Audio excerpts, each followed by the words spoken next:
सरसों में क्या करता है लोग तारा लोग के हो? अरे बाबू देख देख एगो मंत्र के हम खोज कइले बानी सुनाओ तनी सुनो कोनी से हाला ये करे के हम मंत्र ई एकदम गुप रही गुप कि हे सरसो देवता आ जल्दी जल्दी से आन होख आ जल्दी घाना होख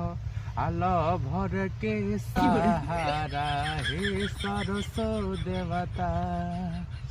अरे अगल बगल के लइकन के तू सहारा होख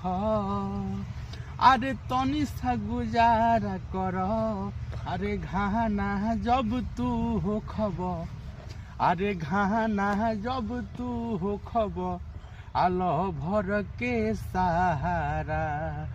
बनब ए सरसो